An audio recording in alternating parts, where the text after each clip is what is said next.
وأحسن منك لم تر قط عيني وأجمل منك لم تلد النساء خلقت مبرأ من كل عيب خلقت مبرأ من كل عيب كأنك قد خلقت كما تشاء. كتاب أنزلناه إليك مبارك ليدبروا آياته وليتذكر أولو الألباب. یہ کتاب برکت والی ہے جسے ہم نے آپ کی طرف نازل فرمایا ہے تاکہ دانش مند لوگ اس کی آیتوں میں غور و فکر کریں اور نصیحت حاصل کریں. اللہم صلی اللہ سیدنا محمد وعلی آل سیدنا محمد بعدد کل ذرۃ مئۃ الف الف مرۃ. سامعین و ناظرین کرام، السلام علیکم ورحمۃ اللہ وبرکاتہ. سامعین کرام، سورہ توبہ درس نمبر 808 آیت نمبر 66. آج کا موضوع، کیا ہم سیدھے جہنم میں جائیں گے؟ اس کے ساتھ آج کے سبق کا آغاز کرتے ہیں. سب سے پہلے گزشتہ سبق کا اعادہ ہوگا. اعوذ باللہ من الشیطان الرجیم. پناہ مانگتا ہوں میں اللہ کی شیطان مردود سے. بسم اللہ الرحمن الرحیم. شروع اللہ کے نام سے جو بڑا مہربان نہایت رحم والا ہے. يحذر المنافقون أن تنزل عليهم سورة تنبئهم بما في قلوبهم قل استهزئوا إن الله مخرج ما تحذرون. منافق ڈرتے رہتے ہیں کہ ان کے پیغمبر پر کہیں کوئی ایسی صورت نہ اتر آئے کہ ان کے دل کی باتوں کو ان مسلمانوں پر ظاہر کر دے. کہہ دو کہ ہنسی کیے جاؤ، جس بات سے تم ڈرتے ہو خدا اس کو ضرور ظاہر کر دے گا. وَلَئِن سَأَلْتَهُمْ لَيَقُولُنَّ إِنَّمَا كُنَّا نَخُوضُ وَنَلْعَبُ قُلْ أَبِاللَّهِ وَآيَاتِهِ وَرَسُولِهِ كُنتُمْ تَسْتَهْزِئُونَ. اور اگر تم ان سے اس بارے میں دریافت کرو تو کہیں گے کہ ہم تو یوں ہی بات چیت اور دل لگی کرتے تھے. کہو، کیا تم خدا اور اس کی آیتوں اور اس کے رسول سے ہنسی کرتے تھے؟ سامعین کرام، سورہ توبہ آیت نمبر 66. لفظی ترجمہ: لا تعتذروا، بہانے مت بناؤ. قد کفرتم بعد ایمانکم، ایمان لانے کے بعد تم کافر ہو گئے ہو. ان نعفو عن طائفۃ منکم، اگر ہم تم میں سے بعض کو معاف کر دیں، نعذب طائفۃ، ہم عذاب دیں گے بعض کو، بأنہم کانوا مجرمین، کیونکہ وہ گناہ کرتے رہے ہیں، کیونکہ وہ مجرم ہیں. لا تعتذروا، عذر بہانے مت تراشو. قد کفرتم بعد ایمانکم، ایمان لانے کے بعد تم نے کفر کیا ہے. دیکھیں یہاں آپ تھوڑا سا اس بات پہ غور کریں کہ اللہ تعالیٰ کافروں، یہ منافقوں کے لیے کفر کا لفظ استعمال کر رہا ہے، حالانکہ یعنی زبانی طور پہ وہ کافر نہیں ہوئے تھے اور نہ مرتد ہوئے تھے. یہ دیکھیں روش ہوتی ہے، کافرانہ روش. میں اکثر آپ کو کہتا رہتا ہوں نا کہ اصل چیز جو ہے وہ ایک روش ہے، کہ آپ ایک کون سی روش اختیار کرتے ہیں، سارا دار و مدار آپ کی زندگی کا اسی روش پر ہوتا ہے. اللہ اکبر. یعنی روش ایک اردو کا لفظ ہے، انشاءاللہ آپ سمجھ رہے ہوں گے کہ روش کا مطلب ایک عادت، ایک یعنی آپ کا اخلاق، آپ کا رویہ. دین تو اخلاق کا نام ہے. اب اخلاق جو ہے وہ یعنی ایک میرے خیال سے روش کا مطلب روش کا لفظ جو ہے وہ زیادہ قریب تر ہے اس بات کرنے کے لیے. روش ایک عادت، ایک رویہ. تو اصل چیز جو ہے وہ رویہ ہے کہ آپ کس یعنی زندگی گزارتے ہوئے آپ نے کیا رویہ اختیار کیا ہوا ہے. ایک مومنانہ رویہ ہوتا ہے. مومنانہ رویہ یہ ہوتا ہے قرآن کے مطابق وقالو سمعنا و اطعنا، ہم نے سنا اور ہم اطاعت کریں گے. پھر دیکھیں بعض اوقات جو ہے وہ رویہ عملی طور پہ بھی ہوتا ہے اور زبانی طور پہ بھی ہوتا ہے. اسی لیے کہا گیا ہے کہ مثال کے طور پہ قولوا لا الہ الا اللہ تفلحوا، یا من قال لا الہ الا اللہ فقد دخل الجنہ، جس نے لا الہ کہہ دیا تو وہ جنت میں داخل ہو گیا. بالکل صحیح بات ہے، حقیقت بھی یہی ہے، لیکن کہنے کے ساتھ رویہ بھی وہ یہی اپنا لے. دیکھیں زبانی طور پہ کوئی بھی بات دنیا میں بھی آپ زندگی جو گزار رہے ہیں، زبانی طور پہ کوئی بھی معاملہ اگر آپ کریں زبانی طور پہ اور اس کے تقاضے پورے نہ کریں تو پھر وہ کام تو نہیں ہوتا. ایک گروسری سٹور آپ جا رہے ہیں، وہاں پہ 10,000 روپے کا آپ نے سودا خرید کے کاؤنٹر پہ رکھ دیا ہے اور آپ زبانی طور پہ کہہ رہے ہیں یہ میں نے پسند کر لیا، یہ میں خرید رہا ہوں. اب پھر اس کا تقاضا تو یہ ہے کہ آپ اس کی پیمنٹ کریں، تو پھر وہ سودا آپ کے حوالے کیا جائے گا. نہیں، اسلام جو ہے یہ ایک سودا ہے. اگر آپ قرآن کے حساب سے بھی دیکھیں تو دراصل دنیا میں جنت کا سودا ہو رہا ہے،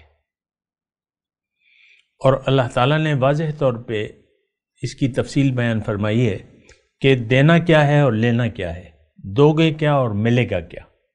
ان اللہ اشتری من المؤمنین انفسهم واموالهم بان لهم الجنہ، مال اور جان حوالے کرو اللہ کے، عوض میں جنت لو.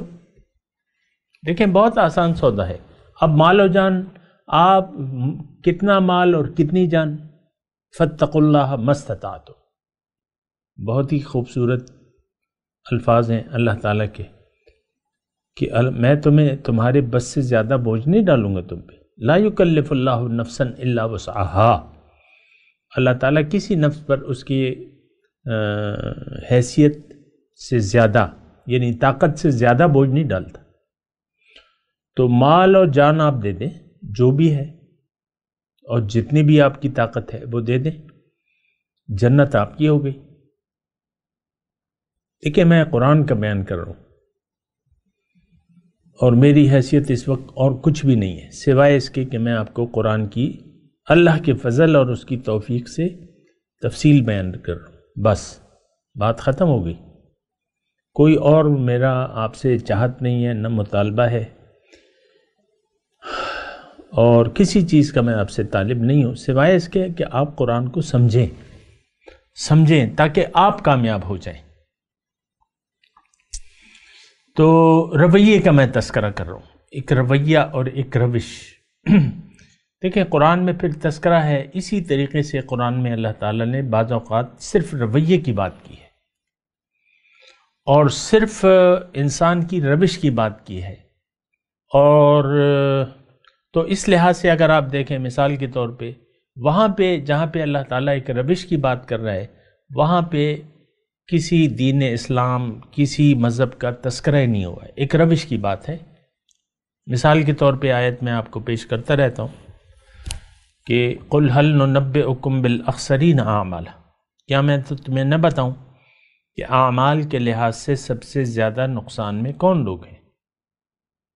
اب یہ آیت میں دوبارہ آپ کو کہہ رہا ہوں، اس میں کوئی ایسی بات نہیں ہے کہ جو اللہ پہ ایمان لایا، جو یوم آخرت پہ ایمان لایا، یا جس نے عمل صالحہ کیے، یہ کوئی تذکرہ ہی نہیں ہے. بعض اوقات آیات میں یہی بات ہوتی ہے کہ بھئی ایمان اور عمل صالح جیسے کہ سورہ عصر میں ہے، لیکن اس آیت میں یا اس قبیل کی اور بھی بہت سی آیت ہے، اور میں آپ کو ضرور پیش کروں گا تاکہ آپ ذرا سمجھیں اصل میں یعنی ہو کیا رہا ہے؟ ہو یہ رہا ہے کہ ہم زبانی دعوے پہ ہم اپنے آپ کو سیف سائڈ میں محسوس کر لیتے ہیں کہ ہم نے تو اپنی سیف سائڈ ڈھونڈ لی ہے، ہم نے تو کلمہ پڑھا ہوا ہے، جدی پشتی مسلمان ہیں، عمل کرو یا نہ کرو اس کی ہمیں کوئی پرواہ نہیں ہے۔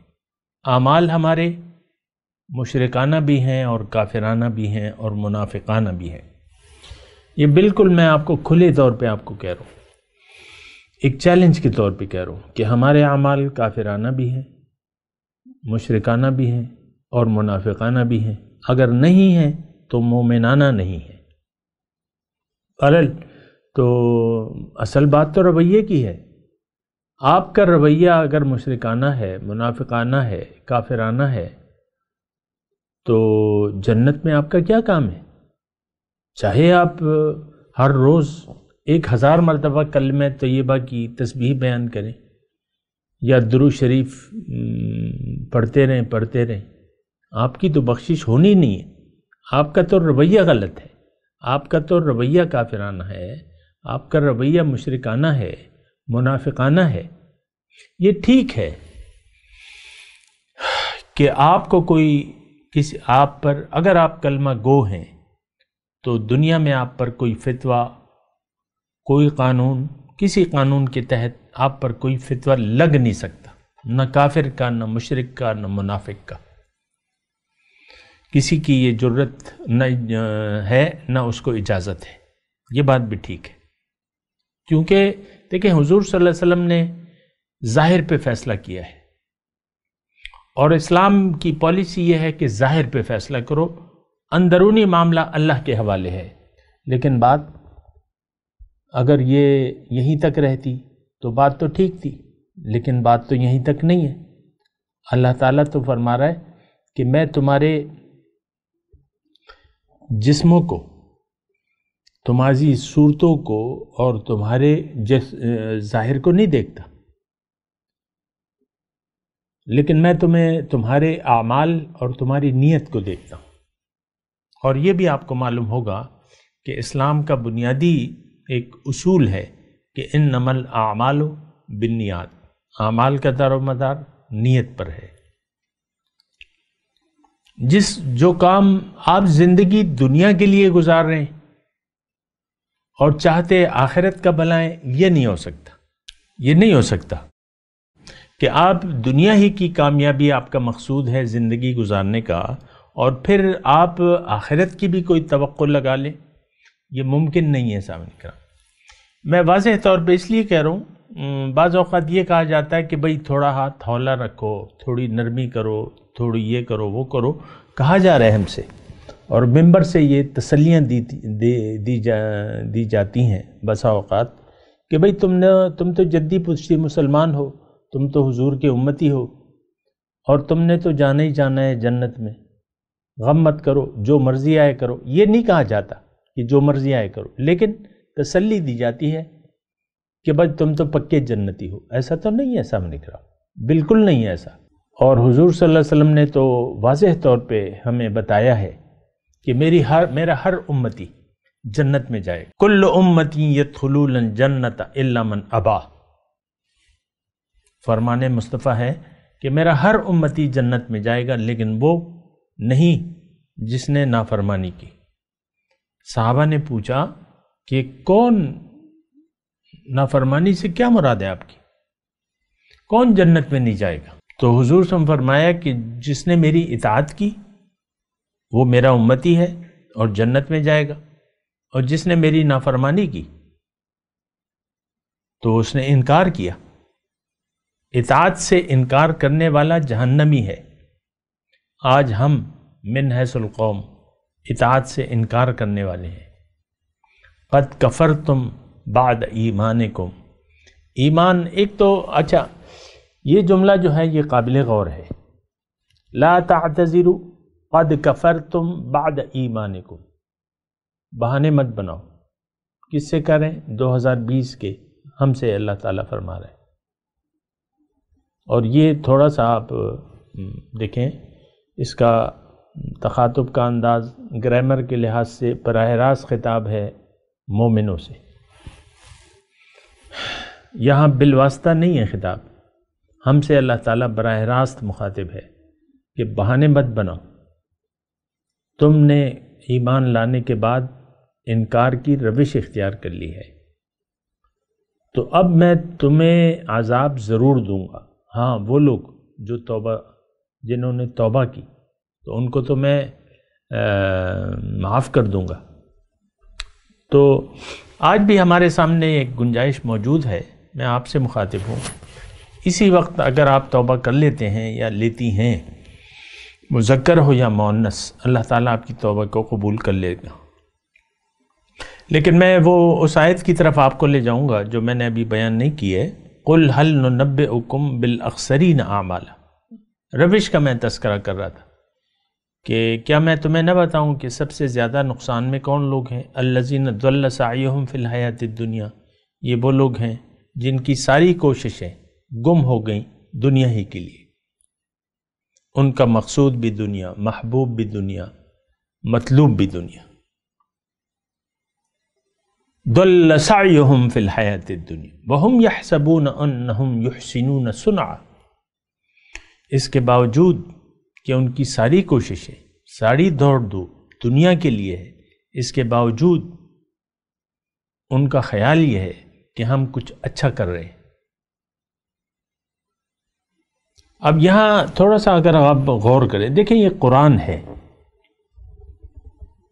میں آپ کو اپنی خواہشات نہیں پیش کر رہا، یہ قرآن کا آیات کا لفظی ترجمہ ہے، اس میں تفسیر کی بھی ضرورت نہیں ہے۔ سب سے زیادہ نقصان میں کون لوگ ہیں؟ جنہوں نے دنیا کو مقصود بنا کے دنیا ہی کے لیے زندگی گزار دی، یہ لوگ سب سے زیادہ نقصان میں ہیں۔ یہ لفظی ترجمہ ہے ان آیات کا، اس میں کوئی تفسیری پہلو نہیں ہے سامنے کرام کہ آپ اپنے لیے گنجائش ڈھونڈیں۔ بس اگر آپ ایسے ہیں، اور یقیناً آج جو امت مسلمہ برائے نام ہے، وہ تو اس آیت کی عملی تفسیر ہے، ضَلَّ سَعْيُهُمْ فِي الْحَيَاةِ الدُّنْيَا، ساری کوششیں ان کی گم ہو گئیں دنیا ہی کے لیے، اور ہم یہ خیال کر رہے ہیں أَنَّهُمْ يُحْسِنُونَ صُنْعًا، کہ وہ کوئی اچھے کام کر رہے ہیں۔ أُولَٰئِكَ الَّذِينَ كَفَرُوا بِآيَاتِ رَبِّهِمْ وَلِقَائِهِ فَحَبِطَتْ أَعْمَالُهُمْ وَلَا نُقِيمُ لَهُمْ يَوْمَ الْقِيَامَةِ وَزْنًا۔ یہ آیت کے اس حصے میں اللہ تعالیٰ یہ فرما رہا ہے، یعنی کوئی یہ بھی کہہ سکتا ہے کہ بھئی ہم تو 5 وقت کے نمازی ہیں، یعنی ٹھیک ہے ہماری ساری جد و جہد کا مرکز جو ہے وہ دنیا ہے، ہم دنیا ہی کے طالب ہیں، لیکن ادھر ہم نے کلمہ بھی پڑھا ہوا ہے، ہم 5 وقت کے نمازی بھی ہیں، اور کوئی کہہ سکتا ہے کہ بھئی میں تو تہجد گزار بھی ہوں، کوئی کہہ سکتا ہے کہ بھئی میں تو ہر وقت خیر خیرات بھی کرتا رہتا ہوں، پیسے لٹاتا رہتا ہوں اللہ کی راہ میں، کوئی کہہ سکتا ہے میں تو کسی مہینے کے رمضان، کسی سال کے رمضان کے روزے چھوڑے نہیں ہیں، کوئی کہہ سکتا ہے کہ بھئی میں تو ہر سال حج اور عمرے پہ جاتا ہوں، یہ سارے اعمال میرے کہاں جائیں گے؟ تو یہ سارے اعمال، ایسے لوگوں کے سارے اعمال ضبط ہو جائیں گے۔ اس آیت میں مضمون یہ ہے، یعنی یہ ایک ہی آیت ہے، اس کے دوسرا حصہ یہ ہے کہ اولئک الذین کفروا بآیات ربہم ولقائہ، یہ وہ لوگ ہیں جنہوں نے رب کے احکامات کے مطابق زندگی گزارنے سے عملاً انکار کر دیا، ولقائہ، اور اللہ کی ملاقات کو جھٹلایا، اس سے بھی انکار کر دیا۔ دیکھیں یہاں رک کے میں ایک تو آپ کو یہ کہوں گا کہ آج ہماری زندگی جو ہے وہ ٹھیک ہے، ہم نماز روزہ حج زکوٰۃ یہ کچھ کرتے ہیں، لیکن اللہ کے احکامات کے مطابق زندگی ہماری نہیں ہے، اور نہ ہم حکم الہی کے پابند ہو کے زندگی گزارنا چاہتے ہیں۔ آپ کو معلوم ہے کہ یہ ہم نے دین کو اپنی خواہشات کے تابع کر لیا ہے، نہ کہ ہم دین کے تابع ہو کے زندگی گزار رہے ہیں۔ تو یہ تو احکامات الہی کا عملی طور پہ انکار ہے۔ اب یہاں دیکھیں، قد کفرتم بعد ایمانکم، یہ آیت نمبر 66 کا ہم مطالعہ کر رہے ہیں۔ لا تعتذروا، بہانے مت بناؤ، تم نے کفر کیا ایمان کے بعد۔ لیکن تاریخی طور پہ شان نزول کے مطابق دیکھیں، جن لوگوں کے بارے میں یہ کہا جا رہا ہے منافقوں کے بارے میں کبھی انہوں نے اپنے الفاظ سے یہ کلمہ کفر ادا نہیں کیا. مثال کے طور پر میں عرض کروں کہ بھئی ہم تو اسلام کو نہیں مانتے، یہ کسی نے نہیں کہا، لیکن کام ان کے غیر اسلامی تھے، کام غیر اسلام، عمل غیر اسلامی تھا، تو یہ کفر ہو گیا. دیکھیں جز کا انکار کفر کا انکار ہوتا ہے، یہ بات نوٹ کر لیں. بہرحال میں اپنے مضمون کی طرف آتا ہوں. جو کفروا بآیات ربہم، انہوں نے میرے احکامات کو سے انکار، عمل کرنے سے انکار کیا، ولقائہ، اور اللہ کی ملاقات کو بھی انہوں نے سے انکار کیا. دیکھیں اللہ کی ملاقات سے انکار کا مطلب کیا ہے؟ دیکھیں دنیا کیا ہے؟ یہ اللہ سے ملاقات کی تیاری کی جگہ کا نام ہے. دنیا اللہ سے ملاقات کی تیاری کی جگہ کا نام ہے. یا ایھا الانسان انک کادح الی ربک کدحا فملاقی، اے انسان تم اللہ کو مقصود بنا کے اللہ کے راستے میں خوب جد و جہد کرتے ہو، خوب جد و جہد کرتے ہو، بس یقین رکھو کہ تمہاری ملاقات اس سے ہو جائے گی. ماشاءاللہ.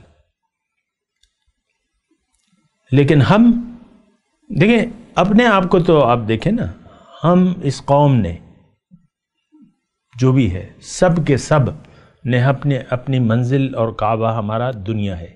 لم یرد الا الحیات الدنیا، اور دنیا ہی کے لیے ہم زندگی گزار رہے ہیں. اللہ کی ملاقات کی تیاری، اول تو یہ لفظ ہمارے لیے بالکل نیا ہے آج کے معاشرے میں.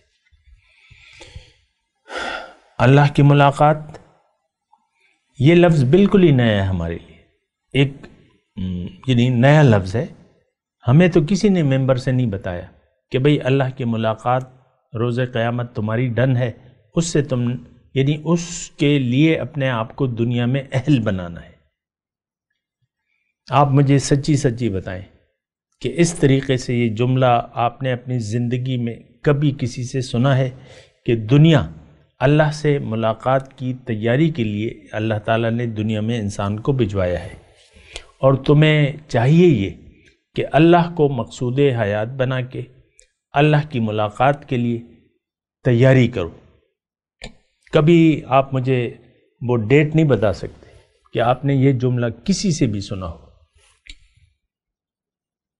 تو یہ تو ہمارے لیے بالکل نئی بات ہے. ہمیں تو جو بتایا جا رہا ہے وہ آپ کو معلوم ہے. مجھے لوگ کہتے رہتے ہیں ہمیں تو یہ نہیں بتایا گیا، ہمیں تو یہ نہیں معلوم. ایسے لوگ کہتے ہیں مجھے. بھئی ٹھیک ہے، کسی نے اگر نہیں بھی بتایا تو تمہیں خود معلوم کرنا چاہیے. دیکھیں جنت دوزخ سے بچنا اور جنت میں جانا ہماری ضرورت ہے، شدید ضرورت ہے، کیونکہ ہم جا رہے ہیں عالم آخرت میں.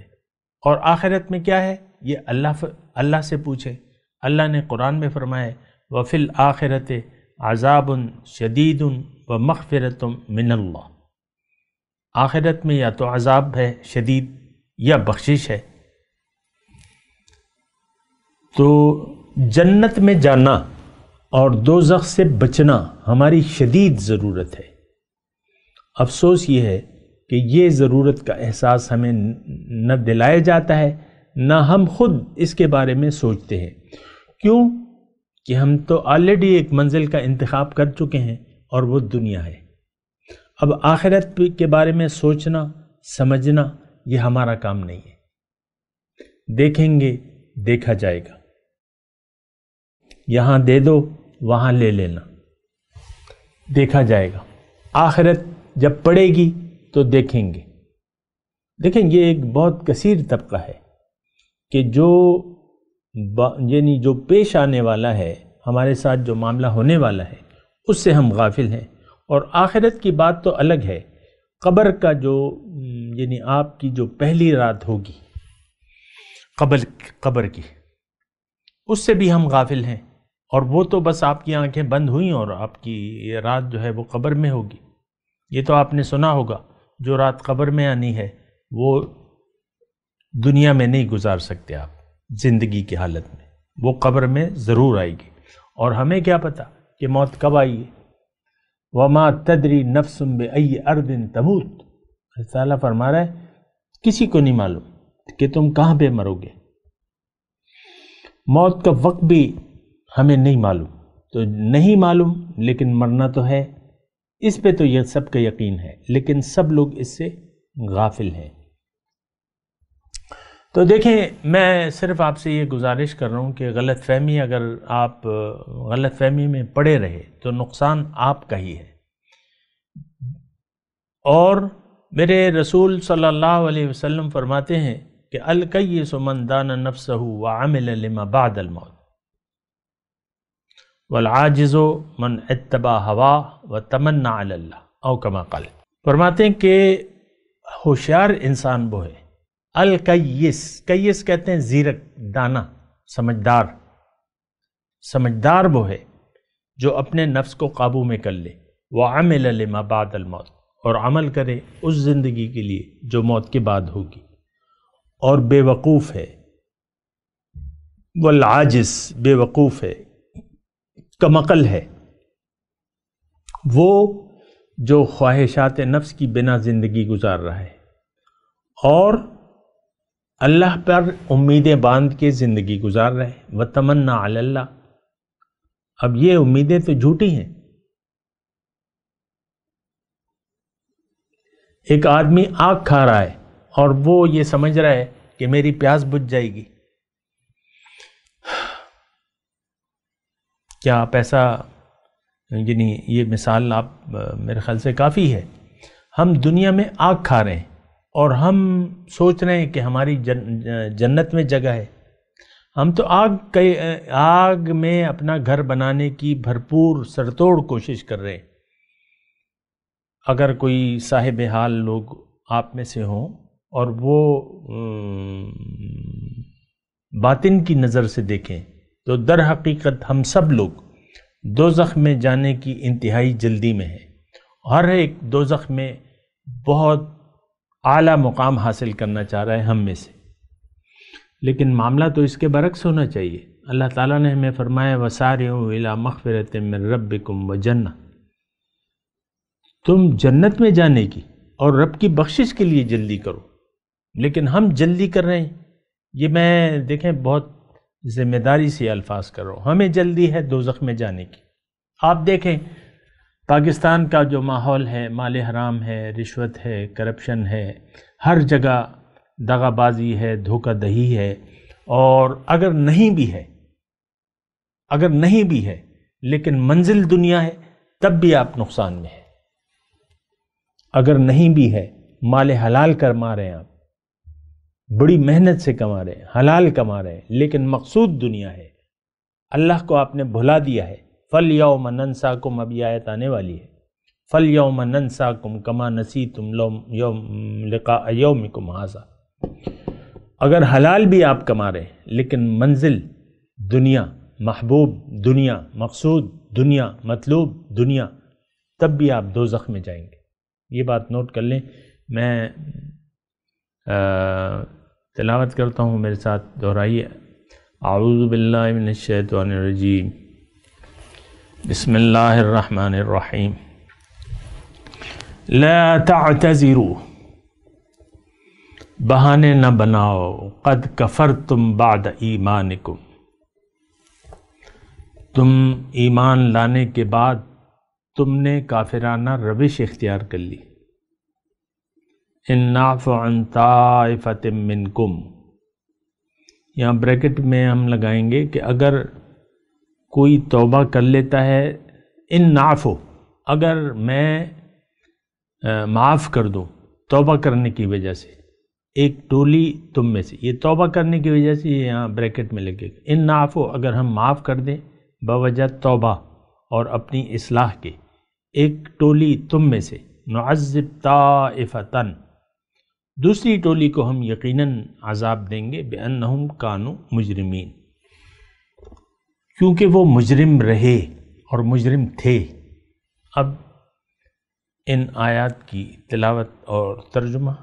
اعوذ باللہ من الشیطان الرجیم، پناہ مانگتا ہوں میں اللہ کی شیطان مردود سے. بسم اللہ الرحمن الرحیم، شروع اللہ کے نام سے جو بڑا مہربان نہایت رحم والا ہے۔ لا تعتذروا قد كفرتم بعد ایمانکم ان نعف عن طائفة منكم نعذب طائفة بأنهم كانوا مجرمين۔ بہانے مت بناؤ، تم ایمان لانے کے بعد کافر ہو چکے ہو۔ اگر ہم تم میں سے ایک جماعت کو معاف کر دیں تو دوسری جماعت کو سزا بھی دیں گے، کیونکہ وہ گناہ کرتے رہے ہیں۔ سامنے کرام، اس کے ساتھ آج کے درس کا وقت اختتام کو پہنچا۔ اگلے درس میں انشاءاللہ ملاقات ہوگی۔ وآخر دعوانا ان الحمدللہ رب العالمین۔ مولایا صلی وسلم دائما ابدا على حبيبك خير الخلق كل